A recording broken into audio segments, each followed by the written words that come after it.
The other day, I was cleaning up old Facebook albums and I came across a graphic from 2011 when I was charging $35. I am no stranger to pricing and the fears around it and having to raise your price and all of that scary stuff that we're going to dive into today. Welcome back to the CEO Photog Club. I'm your host, Kylie, and this is where photographers come for more. More income, more systems, more freedom without burning out to get it. You're in the right room, so let's talk business. Most photographers know that they're undercharging. You're probably on this podcast thinking, yeah, I am. I'm not charging, enough, and I know that. But they freeze when it's time to actually do something about it. Today, we're going to name the fears around raising your prices. We're going to kill the excuses and give you a real framework for raising your rates without losing all of your best clients in the process. And beyond just more money in your bank account, I want to talk about the real problem with undercharging, and that is burnout. I think underpricing is the biggest cause of burnout. It's not the photography, it's not the editing, it's not social media, it's not any of those things that you think it is. It's underpricing because you're not charging enough to compensate for your volume. And so you have more sessions and you're giving away more nights and more weekends. And then you have more emails and more editing and more clients to deliver and more stress. And eventually you wake up exhausted and wonder why the business you prayed for suddenly feels so heavy. So we're going to talk about that. The first thing I want to talk about are the signs you've already outgrown your pricing. So sometimes photographers will ask me, like, when do you know? When's the right time? Like, when should I raise my prices? I've been doing this for X amount of time. Is it time? And usually I think the answer is that you already know. You're just waiting for someone to give you permission. And I get it because I was there once too. So the first sign that you're ready to raise your prices is that you're fully booked, but still stressed about money. Let's say you're shooting every weekend or as much as you possibly can. Maybe that's only 2 nights a week. Maybe that's 5 nights a week. It's going to look different for every person, but you're maxing out your schedule. Your calendar is totally packed, but your bank account doesn't really reflect how hard you're working and hustling. Busy does not mean profitable. I'm sure you've learned that by now. A full calendar does not automatically equal a full bank account. So sometimes it just means you're way underpriced. So that's the first sign. The second sign is that you've been charging the same price for years. I'm here to tell you that everything has gone up. We know this, right? Milk has gone up. Gas has gone up. The grocery bill, you've seen it, where they do the reel, where they take their same exact grocery order from a couple years ago and they just reorder it and it's double or triple in price now. Everything has gone up in pricing, especially for us, right? Our software has gone up in pricing, our business insurance, our gear, the education we're investing in, the gas prices, our groceries, all the things, right? Literally everything. So why are you the only one that hasn't? I want you to sit with that for a second. That's sign number 2. Now, sign number 3 is you're attracting people who nickel and dime you. It is really crazy how when you raise your prices, the caliber of people raises with it. And that's like sad to say, but it's true. When you're a cheap photographer, you're getting people who like expect a lot for very little, and they're almost more entitled than anyone I've ever worked with. Like the least amount they pay, the more entitled they are. They want extra locations, extra edits. They want edits in a specific way. They're very nitpicky with everything, right? They want discounts. They want you to discount for this and for that. And, oh, do you offer these kind of discounts? And do you have any minis? Do you have anything smaller than that? Oh, can you just do 5 minutes? I just need 5 pictures. They ask for extra edits after, and they negotiate everything. They're also the people that are going to ask you a million questions. Like, okay, let's say you're $50 and you spent an hour going back and forth with this person on pricing. And then at the end, they're like, oh, never mind. I went with someone else. They found another person that's probably $35. They don't really care about what you do, because if they did, they would actually pay like $500 or $1,000 for you. They're just trying to find the cheapest people. Here is the thing. Price does not repel everyone. It repels the people that don't value what you do. I'm going to repeat that because I think this is the most important thing with pricing. We are so worried we're going to lose everyone, but that is not our goal. Our goal is not to be everyone's photographer. Our goal is to be the photographer of people who love us, love our style, appreciate our art, right? Price doesn't repel everyone. It repels people who don't value what you do. And sometimes that's exactly what needs to happen. And I know you know what I mean. Sign number 4, your packages were designed for who you used to be. So when you built those prices, you were brand new, and you're not brand new anymore. You've invested in education. You're listening to this podcast right now. That means you have just upped your business and your systems and your marketing, all that kind of stuff. You have experience now. Every time you pick up your camera and do a shoot, you're adding value to the next session because of the practice and experience that you're going into the next shoot with. You've learned how to serve your clients better. You've become faster at all the parts of your business. Your galleries are stronger. Your confidence is higher. but your pricing is still stuck in where you started. Your pricing should grow with you each step as you grow and improve your business along the way. When I first started my business, like I said, I was charging $35 a session. And at the time, I didn't have experience. I didn't have a good camera. I had a Nikon D3100 with a kit lens, and I was learning everything step by step. I would walk down to the USU bookstore and buy Adobe Lightroom. I would buy Adobe Photoshop Elements. I would buy Dreamweaver and build a website. Like step by step, I would use the bookstore and the internet, which wasn't that good at the time. I mean, it was the internet still, but it wasn't what it is now. There was no TikTok. There was no quick digestible videos. Like I had to really dive in and learn these things step by step. Now, by the time I had gotten through 1 year, I had already upgraded my camera 2 times. I had upgraded lenses. I had now a 70-200. I had a 50. I had a 35. I was no longer shooting on a kit lens. I was no longer shooting on a consumer level camera. And so my pricing should reflect that. And that's not all that I changed. I had tons of education. I had tons of experience in different types of sessions, and all of that means I should raise my prices. That's all, goes into pricing. But I was running into fears. So I want to talk about the psychology behind fears for a minute too, because I think that's the next hurdle we have to get over. Now that we have experience and equipment and we're there and we're ready, how do we jump to that next step over these big fears? Because what's really happening, it's not really a math problem. We're not usually like, oh, okay, like cost of doing business is this and da, da, da. I think we know that. I think we can figure out the cost of doing business. And if you can't, like it's so easy to put a cost of doing business calculator, just like, or ChatGPT, like here's all my business expenses. Here's how many sessions I shoot in a year. How much does it cost me to shoot each session? What happens is it takes all of your expenses and it divides it by, let's say you do 30 sessions a year and you have, I'm just going to do easy math. This is not realistic at all. So don't even use it as a real number. Let's say it costs you $5,000 a year to run your business and you want to do 50 sessions a year. That's your goal. Okay, let's say that means it costs you, if I'm doing my math right, $100 per session to run your business. So if you're charging $50, you're losing money to run your business. Does that make sense? So that's a math equation, which I think we can all figure that out. But what we can't figure out and what I think we get actually stuck on is the mindset part of it, the fears. So the first fear that I see from everyone, and I still experience sometimes in my own life, is imposter syndrome. Am I really worth that? Will people actually pay that? Like, oh, who do I think I am charging that? Can I tell you something? Nobody wakes up in the morning and magically feels worthy. Like there wasn't a day like, okay, let's say I start my business 15 years ago at $35 and I upgraded equipment and I went to classes and all these things happened. There wasn't a day I woke up and was like, oh my gosh, today I'm worth $150. Today I'm worth $500. That is not how it happens. Confidence comes after action, not before. I was totally scared out of my mind to raise my prices, and the photographers you admire are too. They were scared when they made their first price jump and their second and their third. They're probably still scared sometimes when they say they set those pricing, but they booked people scared. And then after they booked people, their confidence grew and they realized, okay, yeah, I really could charge this much because someone just booked it. The other day, I set pricing on a course and I didn't even publish it yet. And I ran to go take my kids somewhere. I published it, but not on my actual website. It was just on, I don't even know how someone could have found it. I really don't. They really would have had to been digging.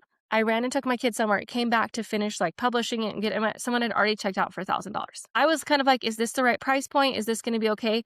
And within 10 minutes, just having it available, someone booked it. That is the same with photography. I think we're so scared. We don't do it. As soon as you do it, you're like, oh, wow, that was really easy. Someone booked it. That wasn't that bad. But if you don't believe you're worth that, then your clients aren't either. You have to believe it. And you have to do it scared, and then book people scared, and then build the business scared. And then eventually you're going to feel confident in that pricing. But confidence isn't the first step. It's action, always action. So the second fear that I see a lot of, and I think if I could just erase a fear for everyone, the one that I think is the most damaging, it would be scarcity mindset. I think a lot of people run their business from a place of being desperate because they're fearful that there's not enough to go around, or no one's going to book them, or their friends are going to go to someone else. And here's the thing. Yeah, they are. They are going to go to someone else, and that is okay. You don't need every single person you know to come to you as a photographer. You don't need all your neighbors. You don't need all your friends. You don't need everyone you've ever met. You want people that want you and your style and your art and your experience and your client experience, and the rest can go to where they want to go. And you can be okay with that because guess what? There's so much to go around. There's so much to go around, and everybody's going to have a different style or different reason to go to a different photographer. It doesn't matter at all. So if you're thinking, what if no one books me? What if I lose everybody? What if inquiries disappear when I raise my prices? I want you to ask yourself, do you really need everybody? Or do you just need enough of the right people that value you? Because those are two very different things. You don't need hundreds and hundreds of clients in a year or in a month. You only need a handful. And it's not that hard to find a handful of people that really value you and trust you as an expert and see your prices and see what's worth it. You just need profitable, amazing, great clients. Like, you don't need all of them. And so who cares if you raise your price a little bit and you lose some clients because they're going to go price shop for another cheap photographer? That was never your client to begin with. That was the classifieds client. And you got them when you were cheap, and now you're not cheap. And so they're going to go back into the classifieds. That's okay. That happened to me too. Okay, fear 3 is comparison. And I think this one gets every photographer too. We look around the market and we stalk other people's websites and their Instagrams and their reels, and we see how many followers they have, and we see how many likes they get and how much engagement they get. And we see them in Facebook groups, and we're just like, they're so good. They're so good. I'm not that good. I can't charge that much. They're way better than me. And suddenly you're making pricing decisions based on strangers. I did this. I'm going to tell you the story. I probably have shared this on the podcast before. It's been a long time. So I don't know. I started my business 15 years ago. About 12 or 11 years ago, I was really getting like confident, and I was like, I need to raise my pricing. But there is another photographer in town who is very good at her art. She's just an artist to her soul. And sometimes I don't feel like I'm an artist. I'm very systematic. I get the job done. I feel like I have really good pictures. I give them what they asked for. I over deliver. I can get you the money shot. I can get you some really fun shots, but like, I'm not like this artsy, really like, I don't know, emotional photographer. And sometimes that weakness is an insecurity of mine. Not so much anymore, but back then it really was. And there was another photographer who had just such like soul art photography that was like, wow, this is incredible. And she had a kind of a low price point. And I felt like her art was better than my art. And so I couldn't charge more because she wasn't charging more. And she needed to be the highest priced person because she was better than me. And eventually, it's to my credit, maybe my art isn't there. I think my art is beautiful in different ways, but maybe my art isn't there, but my experience is phenomenal. The way I take care of my clients, the way I respond to my clients, how quickly I respond to them, my turnaround time, like my editing, all of that is so good. So I had other strengths that I could have been, honing in on, but I was so caught up in the fact that she was at a certain price point. Eventually, after going to, enough workshops, enough things, I was like, I've got to raise my prices. Like, this is literally not sustainable. Like, I'm paying to be a photographer, basically. Like, I'm not making money in this job. And I raised my prices, and not even a month later, she reached out to me and asked me for help in structuring her pricing. She's like, I want to raise my prices. You just know so much. You're just so much better at this than me and better. And I was like, whoa, okay, this is crazy, because I was literally thinking the same about her. And I think it's because we both like our strengths are the opposite, right? And so my weakness, I see like I'm insecure about when I see her strengths, and vice versa. And it was really cool because it was like just a good, like, okay, wow, like I shouldn't have spent all this time sitting on this pricing when like hers wasn't based on anything either. Like, we're both trying to base it off of each other's, and like we both, or maybe not even each other's, I don't know what it was, but you know what I'm saying? Like, we're making pricing decisions based on other people, and we don't even know what they're thinking, or like what their costs of doing business is, or what their needs are. Maybe this is a total hobby for them and they don't need to pay back like the cost of doing business. Maybe their parents are funding it, or their husband's like, here's this much money. I don't need to see it ever again. Just have fun, but that's not the case for me. Like, this is a business and I have to bring in income to my family. And so I can't base my pricing off of who knows what other photographers are doing in their lives and business. Like, they can charge $300 and I can charge $3,000, and you can charge $5,000 and someone else can charge $600. And it doesn't matter what anyone else is charging, because none of that determines the value of your work and your package or your cost of doing business. So stop crowdsourcing your confidence. That is a huge one. So blah, blah, blah, all these spheres, all these things, yeah, I get it. I get it, Kylie, but how do I know when to raise my pricing? Okay, the things we just talked about. You're turning people away because you're so busy. Like, you're booked out so far that you're like, okay, I can get you in 3 weeks, 4 weeks, 5 weeks. You're too busy. You need to raise your pricing. If you have a wait list, you need to raise your pricing. If your costs have increased over the last year, it's time to raise your pricing. If you have better gear, better software, you're outsourcing different things, you have more team members, you've invested in more education or more stuff for your or a studio or studio expenses, whatever. All of that are indicators that you could raise your pricing. Your skill has grown. You have more experience, or you're more efficient at things, or your client experience is better in some ways. People aren't just paying for photos, they're paying for the fact that you've done this a lot of times. For me, hundreds, thousands of times. They're paying for the peace of mind that they know that they're going to get. Like, I had someone last week reach out to me that did a session with a different photographer. And she's like, we did a session with a different photographer and it was terrible. And my daughter didn't smile at all. Can I pay for one of your $325 minis to redo them this week? And I'm like, that is crazy, because they already paid someone else, probably $50, $150, whatever. But they're like, yeah, I'm redoing it because I trust you. And I don't even know this person, but they just know they're going to get what they asked for with me because of peace of mind. And they're going to get what they asked for with you too, because you've been doing this a long time and you have the experience to back it up. Another thing is, if you resent your job, you need to charge more, because if you're dreading shoots or you're getting annoyed, so many people are reaching out, and you find yourself thinking, I can't believe I'm doing all this for that, then your pricing is probably an issue. I kind of get resentful a little bit in the fall. Like, I'll be launching fall starting in August and then September, and then the fall leaves will come in October, and I'll be booked out of my mind and I'll get all these inquiries. And I'm like, this is when I'd be like, yeah, I would love to. Here's my last minute fee, and upcharge that, because then I won't be as resentful, because it's like, yeah, I'm rewarding all the people that booked early and, came to me, and all these people that are texting me like the morning that is the last day of fall, like, basically, and they're like, we need pictures in the fall colors. And it's like, there's going to be a snowstorm tomorrow. Sure. Add $100, that's going to help a lot. So at the minimum, with raising your pricing, I think you should look at it at least once a year, not 5 years, not when inflation forces you, but every single year you're going to evaluate your pricing and not just be reactive. You're going to look at your costs. You're going to look at everything you've invested in that year. You're going to look at your experience. You're going to look at your workload, and you're going to decide if that's the right time. Now, you do come to a point, I think, in your business where you get to like a stable price point where you're not fluctuating a lot like you did in the beginning. In the beginning, I started at 35 and then 50 and then 75 and then 100 and then 150. And then I think I took a big jump from 150 to like 350 and then, 400, 450, 506, whatever. But in the beginning, it was okay to slowly increase over time because I was slowly adding things. Now, I'm not really changing my pricing that much because I feel like I'm at a point that's like just really comfortable. Most of my clients are returning. I want to keep them. I don't need to jump, a huge bracket, anymore.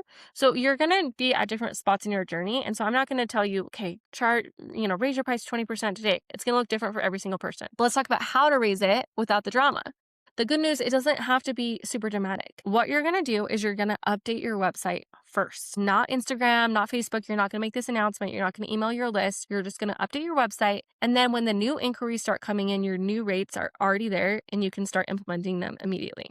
It's super simple. Now, for the old clients that are used to a certain price point, I would consider grandfathering them in the first cycle, the next booking cycle. So if they reach out and it's the new pricing and they're like, hey, I would love to book a shoot, but wow, your pricing has gone up. You're like, yes, it has. I've invested a ton into my business, into my gear, into my education. So I am raising my pricing, but because you've been here since day one, I want to give you, last year's rate or 20% off or 30% off and have some sort of incentive for these loyal clients that started with you as you're moving them to the new pricing. You're like, this next year, I'm going to do this. And then the next year, everyone can move to the new pricing. So you're slowly kind of moving them up. This creates more of goodwill while still allowing growth. And step 3 is to stop over-explaining. You do not owe people a 5-paragraph apology. You don't need to defend yourself about why you changed your pricing. One simple line. It's honestly one of my biggest pet peeves when photographers get on rants about why they charge what they do, and they share those little graphics where it's like this is why we charge what we do, and it's like gear, this, software, this, this. I'm like, okay, that's first of all, it's like guilt trippy. You're guilting your clients. Second of all, it's cringy because guess what? Every single business owner, like, did you forget that every single business owner has cost of doing business? Like, that's like if we went to the store and we went to go buy milk and it's like, oh my gosh, this milk is $6 a gallon. And then next to it, it's like, yeah, do you know, like this cow, and then we transport it here and the cost of gas to get it here. And then the truck, we had to pay the truck driver this. And then, then we had to pay the worker to put it on the shelf. And we had to pay for the electricity to keep the light on in the grocery store. And it costs a lot of money to run the fridge. Like that's what it feels like to me. And maybe it's just me, but everything has costs behind the scenes. Every single thing. Like milk, guys, photographers and milk. Everything has a cost of doing business. You don't need to defend yourself. All you need to do is say, my pricing now reflects my current experience and the investments I poured into my business, in my client experience, in my education, in my posing, in whatever it is. Like one line. You don't need to make one of those spreadsheets on why we charge what we do. If people need those spreadsheets, then they're not your clients. You don't need to prove inflation, okay? It's just happening.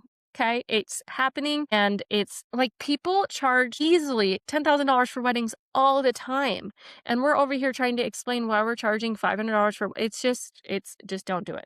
Don't do it. Okay, we just need one line. My pricing now reflects my current experience and the elevated client experience we're providing. Period. Confidence, no guilt. Now, when you're raising your prices, it's important to know, like, do you want to do a big jump and just like, okay, I've been doing these $50 sessions for a year. Now it's time to charge $350 and go for it. Or are you going to gradually increase over time?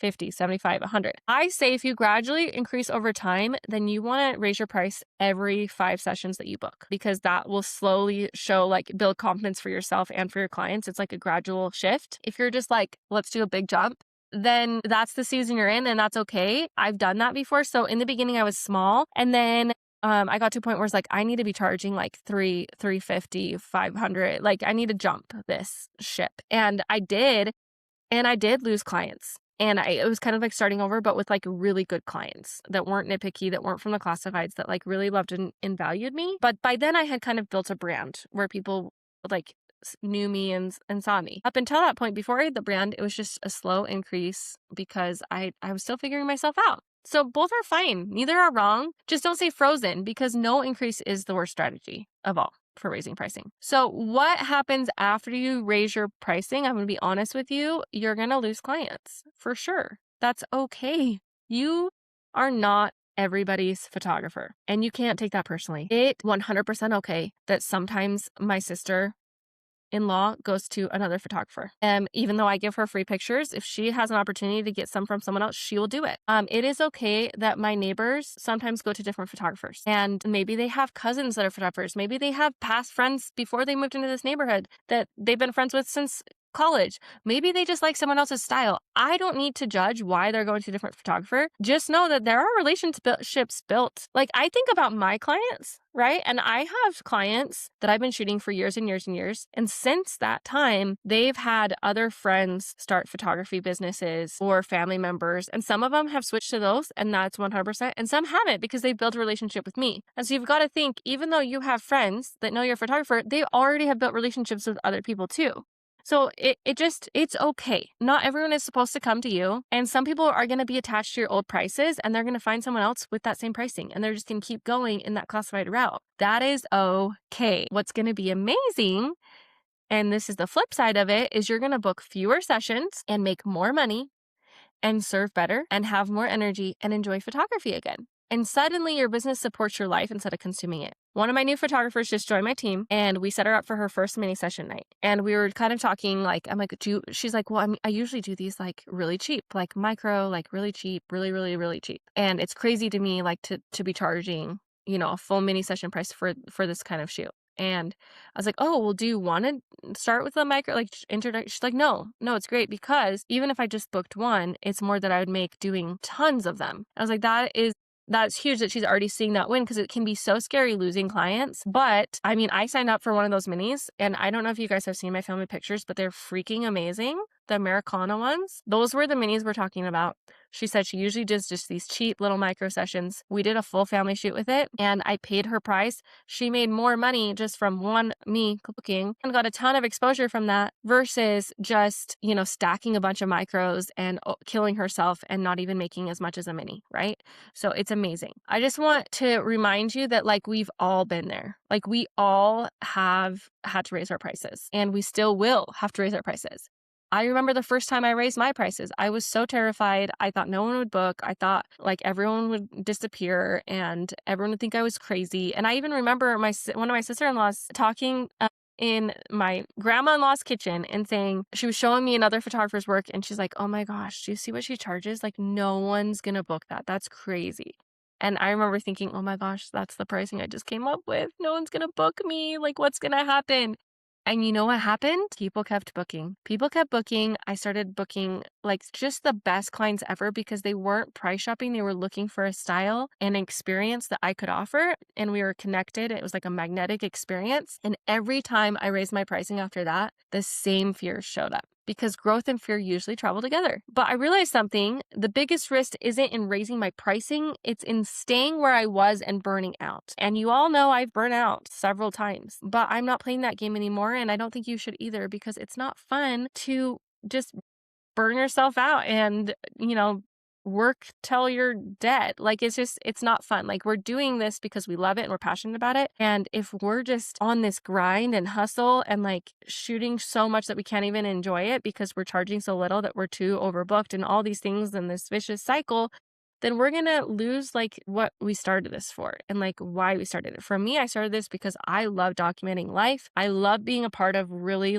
impactful milestones in people's lives and having a front row seat at these huge important parts in their life.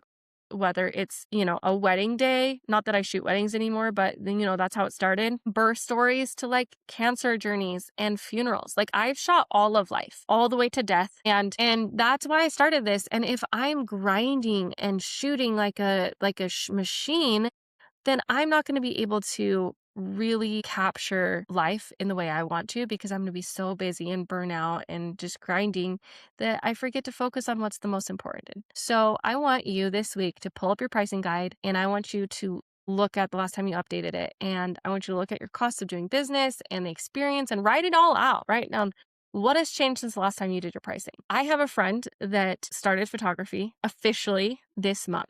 Okay. And she's starting for $50 a session, which I think is a great idea because she has no experience. And she was starting with a consumer level camera. Now she's 2 weeks into the journey and she has bought multiple presets, a brand new mirrorless full frame camera, and a new lens, a prime lens. She can already double her pricing from those experiences. So you don't have to wait a year to do this.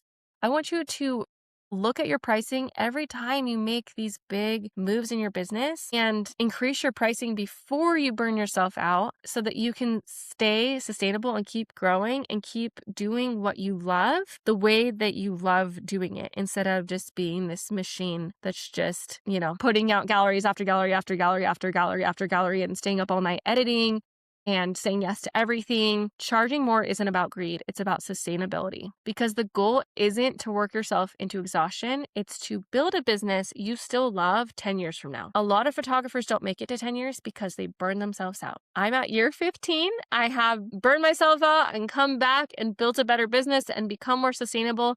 And now I'm here on the CEO Photog Club to share all of those things so that you don't experience that burnout either. If you like this episode, make sure to get on the list, the club notes, because we're going to send you an action plan this afternoon because ideas don't change your business, action does. This meeting is now adjourned and I'll see you next week inside the club.